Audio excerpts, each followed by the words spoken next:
नाजरीन आदाब, मैं हूं मुमताज़ आलम रिजवी और इस वक्त मैं जमीयत उलमाए हिंद के ताल्लुक़ से एक बड़ी ख़बर लेकर हाजिर हुआ हूं। आपको मालूम है कि आज सुप्रीम कोर्ट ने जो पिटीशन धर्म संसद के मामले में दाखिल की गई थी उसे मंजूर कर लिया है। इसमें ख़ुद जमीयत उलमाए हिंद की जानिब से भी एक पिटीशन दाखिल की गई थी।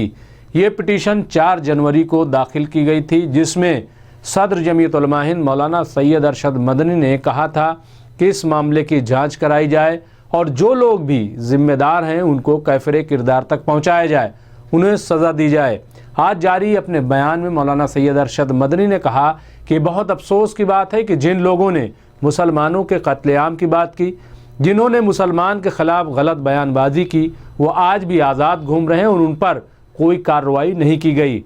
उन्होंने कहा कि जैसा कि एजेंसियाँ हमारी हैं, जाँच एजेंसियाँ हैं, उन सब को चाहिए था कि बर वक्त कार्रवाई करें, लेकिन ये अफसोसनाक है कि उन्होंने कोई कार्रवाई नहीं की। मौलाना सैयद अरशद मदनी ने अपने बयान में ये भी कहा कि दरअसल केंद्र सरकार और राज्य सरकार दोनों को इस मामले का संज्ञान लेना चाहिए था, इस मामले पर तवज्जो देनी चाहिए थी, लेकिन अफसोस की बात है कि दोनों सरकारें भी तकरीबन खामोश रही हैं।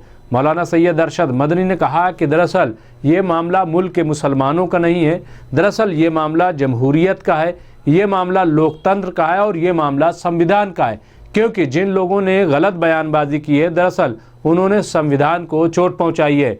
मौलाना सैयद अरशद मदनी ने अपने बयान में कहा कि ये बहुत ही अफसोसनाक है और ये बहुत ही ख़तरनाक है, क्योंकि अगर इस पर काबू न पाया गया तो जाहिर है कि आने वाले दिनों में मामलात और बिगड़ सकते हैं।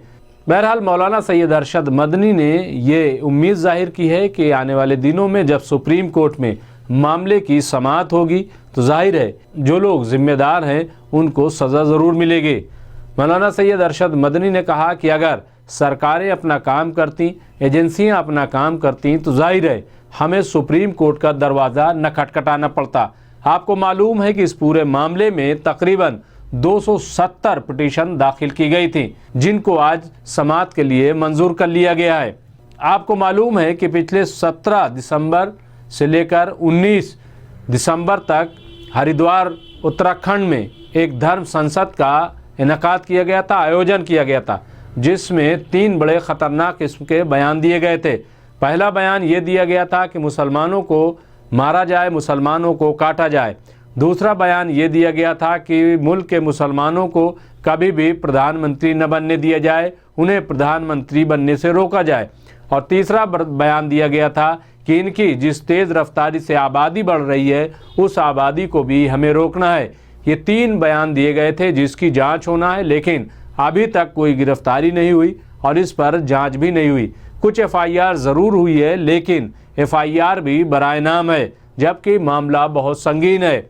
अब देखना यह है कि सुप्रीम कोर्ट इस मामले में क्या करता है, नोटिस जारी करता है तो सरकार की तरफ से क्या जवाब आता है।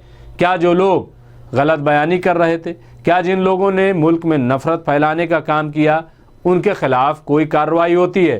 क्या वो गिरफ़्तार करके जेल भेजे जाते हैं या फिर इसी तरह मुल्क में बयानबाजी जारी रहेगी? शुक्रिया।